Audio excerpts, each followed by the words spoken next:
Lucas, capítulo 1. Muitos já se dedicaram a elaborar um relato dos fatos que se cumpriram entre nós, conforme nos foram transmitidos por aqueles que desde o início foram testemunhas oculares e servos da palavra. Eu mesmo investiguei tudo cuidadosamente, desde o começo, e decidi escrever-te um relato ordenado, ó excelentíssimo Teófilo, para que tenhas a certeza das coisas que te foram ensinadas. O nascimento de João Batista é predito. No tempo de Herodes, rei da Judéia, havia um sacerdote chamado Zacarias, que pertencia ao grupo sacerdotal de Abias. Isabel, sua mulher, também era descendente de Arão. Ambos eram justos aos olhos de Deus, obedecendo de modo irrepreensível a todos os mandamentos e preceitos do Senhor. Mas eles não tinham filhos, porque Isabel era estéril e ambos eram de idade avançada. Certa vez, estando de serviço o seu grupo, Zacarias estava servindo como sacerdote diante de Deus. Ele foi escolhido por sorteio, de acordo com o costume do sacerdócio, para entrar no santuário do Senhor e oferecer incenso. Chegando a hora de oferecer incenso, o povo todo estava orando do lado de fora. Então o anjo do Senhor apareceu a Zacarias, à direita do altar do incenso. Quando Zacarias ouviu, perturbou-se e foi dominado pelo medo. Mas o anjo lhe disse: Não tenha medo, Zacarias. Sua oração foi ouvida. Isabel, sua mulher, lhe dará um filho, e você lhe dará o nome de João.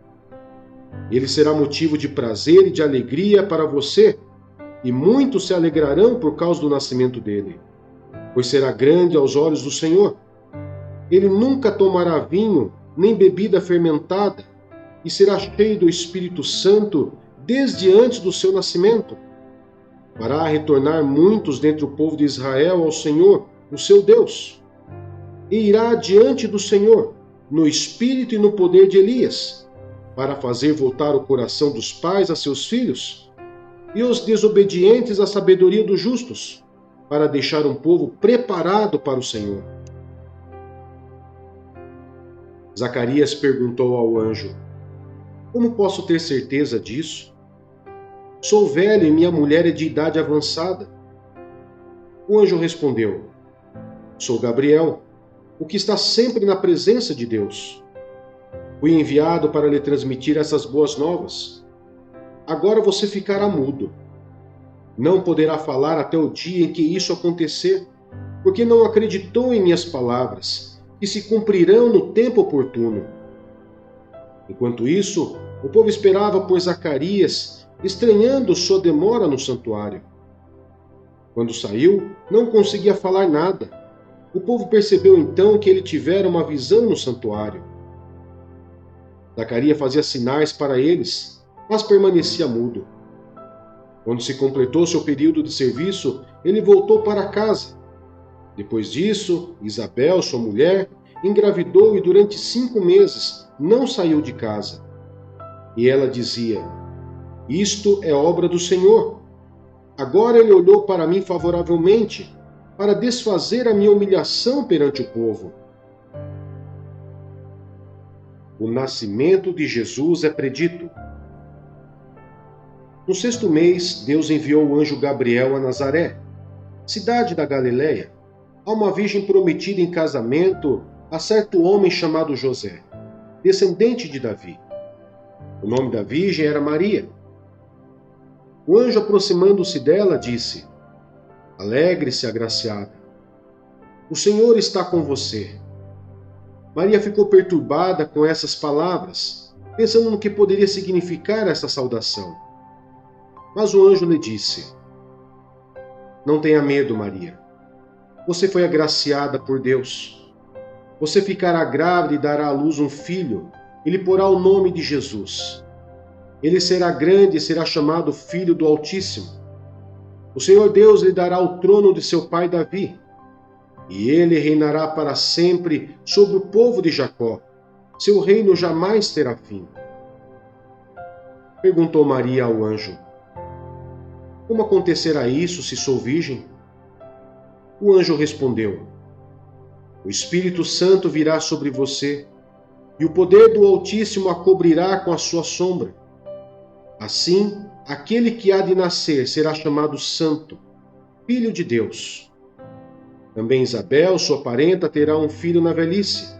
Aquela que diziam ser estéril já está em seu 6º mês de gestação, pois nada é impossível para Deus. Respondeu Maria: Sou serva do Senhor, que aconteça comigo conforme a tua palavra. Então o anjo a deixou. 1 Coríntios, capítulo 1. Paulo, chamado para ser apóstolo de Cristo Jesus, pela vontade de Deus, e o irmão Sóstenes, a igreja de Deus que está em Corinto, aos santificados em Cristo Jesus e chamados para serem santos, juntamente com todos os que, em toda parte, invocam o nome de nosso Senhor Jesus Cristo, Senhor deles e nosso. A vocês, graça e paz da parte de Deus, nosso Pai, e do Senhor Jesus Cristo. A gratidão de Paulo. Sempre dou graças a meu Deus por vocês, por causa da graça que lhes foi dada por Ele em Cristo Jesus. Pois nele vocês foram enriquecidos em tudo, isto é, em toda palavra e em todo conhecimento, porque o testemunho de Cristo foi confirmado entre vocês, de modo que não lhes falta nenhum dom espiritual, enquanto vocês esperam que o nosso Senhor Jesus Cristo seja revelado. Ele os manterá firmes até o fim, de modo que vocês serão irrepreensíveis no dia do nosso Senhor Jesus Cristo. Fiel é Deus, o qual os chamou à comunhão com seu Filho Jesus Cristo, nosso Senhor. As divisões na Igreja. Irmãos, em nome do nosso Senhor Jesus Cristo, suplico a todos vocês que concordem uns com os outros no que falam, para que não haja divisões entre vocês. Antes, que todos estejam unidos num só pensamento e num só parecer. Meus irmãos, fui informado por alguns da casa de Cloe de que há divisões entre vocês. Com isso, quero dizer que algum de vocês afirma: eu sou de Paulo, ou eu sou de Apolo, ou eu sou de Pedro, ou ainda eu sou de Cristo. Acaso Cristo está dividido? Foi Paulo crucificado em favor de vocês? Foram vocês batizados em nome de Paulo? Dou graças a Deus por não ter batizado nenhum de vocês, exceto Crispo e Gaio, de modo que ninguém pode dizer que foi batizado em meu nome. Batizei também os da casa de Estéfanas. Além destes, não me lembro se batizei alguém mais. Pois Cristo não me enviou para batizar, mas para pregar o Evangelho, não porém com palavras de sabedoria humana, para que a cruz de Cristo não seja esvaziada. Cristo, sabedoria e poder de Deus. Pois a mensagem da cruz é loucura para os que estão perecendo, mas para nós, que estamos sendo salvos, é o poder de Deus. Pois está escrito: destruirei a sabedoria dos sábios e rejeitarei a inteligência dos inteligentes. Onde está o sábio? Onde está o erudito? Onde está o questionador desta era? Acaso não tornou Deus louca a sabedoria deste mundo? Visto que na sabedoria de Deus o mundo não o conheceu por meio da sabedoria humana, agradou a Deus salvar aqueles que creem por meio da loucura da pregação. Os judeus pedem sinais milagrosos e os gregos procuram sabedoria. Nós, porém, pregamos a Cristo crucificado, o qual de fato é escândalo para os judeus e loucura para os gentios. Mas para os que foram chamados, tanto judeus como gregos, Cristo é o poder de Deus e a sabedoria de Deus. Porque a loucura de Deus é mais sábia que a sabedoria humana, e a fraqueza de Deus é mais forte que a força do homem. Irmãos, Pense no que vocês eram quando foram chamados. Poucos eram sábios segundo os padrões humanos. Poucos eram poderosos. Poucos eram de nobre nascimento. Mas Deus escolheu o que para o mundo é loucura para envergonhar os sábios, e escolheu o que para o mundo é fraqueza para envergonhar o que é forte. Ele escolheu o que para o mundo é insignificante, desprezado, e o que de nada é, para reduzir a nada o que é, a fim de que ninguém se vanglorie diante dele. É, porém, por iniciativa dele que vocês estão em Cristo Jesus, o qual se tornou sabedoria de Deus para nós, isto é, justiça, santidade e redenção, para que, como está escrito, quem se gloriar, glorie-se no Senhor. Gênesis capítulo 47. José se estabelece no Egito. José foi dar as notícias ao faraó. Meu pai e meus irmãos chegaram de Canaã com suas ovelhas, seus bois e tudo o que lhes pertence, e estão agora em Gósen. Depois escolheu 5 de seus irmãos e os apresentou ao faraó. Perguntou-lhes o faraó: em que vocês trabalham? Eles lhes responderam: meus servos são pastores, como os nossos antepassados. Disseram-lhe ainda: viemos morar aqui por uns tempos, porque a fome é rigorosa em Canaã e os rebanhos de teus servos não têm pastagem. Agora, por favor, permite que teus servos se estabeleçam em Gósen. Então o faraó disse a José: seu pai e seus irmãos vieram a você, e a terra do Egito está à sua disposição. Faça com que seu pai e seus irmãos habitem na melhor parte da terra.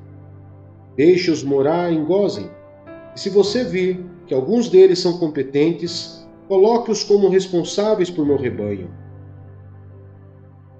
Então José levou seu pai Jacó ao faraó e o apresentou a ele. Depois Jacó abençoou o faraó e este lhe perguntou: quantos anos o senhor tem? Jacó respondeu ao faraó: são 130 anos da minha peregrinação. Foram poucos e difíceis e não chego aos anos da peregrinação dos meus antepassados. Então Jacó abençoou o faraó e retirou-se.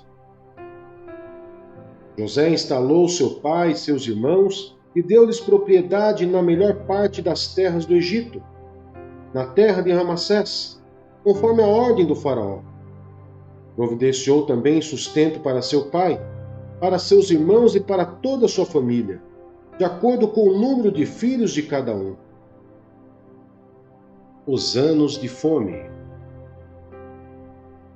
Não havia mantimento em toda a região, pois a fome era rigorosa. Tanto o Egito como Canaã desfaleciam por causa da fome. José recolheu toda a prata que circulava no Egito e em Canaã, dada como pagamento do trigo que o povo comprava, e levou-a ao palácio do faraó. Quando toda a prata do Egito e de Canaã se esgotou, todos os egípcios foram suplicar a José: dá-nos comida, não nos deixes morrer só porque a nossa prata acabou. E José lhes disse: tragam então os seus rebanhos e em troca lhes darei trigo, uma vez que a prata de vocês acabou. E trouxeram a José os rebanhos, e ele deu-lhes trigo em troca de cavalos, ovelhas, bois e jumentos. Durante aquele ano inteiro, ele os sustentou em troca de todos os seus rebanhos. O ano passou, e no ano seguinte voltaram a José, dizendo: não temos como esconder de ti, meu senhor, que, uma vez que a nossa prata acabou e os nossos rebanhos lhe pertencem, nada mais nos resta para oferecer a não ser os nossos próprios corpos e as nossas terras. Não deixes que morramos e que as nossas terras pereçam diante dos teus olhos. Compra-nos e compra as nossas terras, em troca de trigo, e nós, com as nossas terras, seremos escravos do faraó. Dá-nos sementes, para que sobrevivamos e não morramos de fome, a fim de que a terra não fique desolada. Assim, José comprou todas as terras do Egito para o faraó. Todos os egípcios tiveram que vender os seus campos, pois a fome os obrigava a isso. A terra tornou-se propriedade do faraó. Quanto ao povo, José o reduziu à servidão, de uma a outra extremidade do Egito. Somente as terras dos sacerdotes não foram compradas, porque por lei esses recebiam sustento regular do faraó e disso viviam. Por isso não tiveram que vender as suas terras. Então José disse ao povo: ouçam, hoje comprei vocês e suas terras para o faraó. Aqui estão as sementes para que cultivem a terra. Mas vocês darão a quinta parte das suas colheitas ao faraó. Os outros 4/5 ficarão para vocês como sementes, para os campos e como alimento para vocês, seus filhos e os que vivem em suas casas. Eles disseram: meu senhor, tu nos salvaste a vida. Visto que nos favoreceste, seremos escravos do faraó. Assim, quanto à terra, José estabeleceu o seguinte decreto no Egito, que permanece até hoje: 1/5 da produção pertence ao faraó. Somente as terras dos sacerdotes não se tornaram propriedade do faraó. O último desejo de Jacó. Os israelitas se estabeleceram no Egito, a região de Gósen. Lá adquiriram propriedades, foram prolíferos e multiplicaram-se muito. Jacó viveu 17 anos no Egito e os anos de sua vida chegaram a 147. Aproximando-se a hora da sua morte, Israel chamou seu filho José e lhe disse: se quer agradar-me, põe a mão debaixo da minha coxa e prometa que será bondoso e fiel comigo. Não me sepulte no Egito. Quando eu descansar com meus pais, leve-me daqui do Egito e sepulte-me junto a eles. José respondeu: farei como o Senhor me pede. Mas Jacó insistiu: jure-me. E José lhe jurou. E Israel curvou-se apoiado em seu bordão. Jó, capítulo 13. Meus olhos viram tudo isso. Meus ouvidos o ouviram e entenderam. O que vocês sabem eu também sei. Não sou inferior a vocês. Mas desejo falar ao Todo-Poderoso e defender a minha causa diante de Deus. Vocês, porém, me difamam com mentiras. Todos vocês são médicos que de nada valem. Se tão somente ficassem calados, mostrariam sabedoria. Escutem agora o meu argumento. Prestem atenção à réplica de meus lábios. Vocês vão falar com maldade em nome de Deus? Vão falar enganosamente a favor dele? Vão revelar a parcialidade por ele? Vão defender a causa a favor de Deus? Tudo iria bem se ele os examinasse. Vocês conseguiriam enganá-lo como podem enganar os homens? Com certeza, ele os repreenderia se no íntimo vocês fossem parciais. O esplendor dele não os aterrorizaria? O pavor dele não cairia sobre vocês? As máximas que vocês citam são provérbios de cinza. Suas defesas não passam de barro. Aquietem-se, deixem-me falar, e aconteça comigo o que acontecer. Porque me põe em perigo e toma minha vida em minhas mãos? Embora ele me mate, ainda assim esperarei nele. Certo é que defenderei os meus caminhos diante dele. Aliás, será essa a minha libertação, pois nenhum ímpio ousaria apresentar-se a ele. Escutem atentamente as minhas palavras e os seus ouvidos acolham o que eu digo. Agora que preparei a minha defesa, sei que serei justificado. Haverá quem me acuse? Se houver, ficarei calado e morrerei. Conceda-me só estas duas coisas, ó Deus, e não me esconderei de ti. Afasta de mim a tua mão, e não mais me assuste com os teus terrores. Chama-me, e eu responderei, ou deixa-me falar, e tu responderás. Quantos erros e pecados cometi! Mostra-me a minha falta e o meu pecado. Por que escondeste o teu rosto e me consideras teu inimigo? Atormentarás uma folha levada pelo vento? Perseguirás a palha?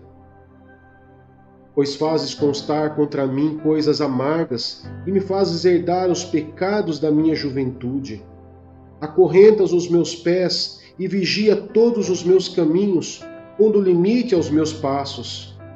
Assim o homem se consome como coisa podre, como a roupa que a traça vai roendo.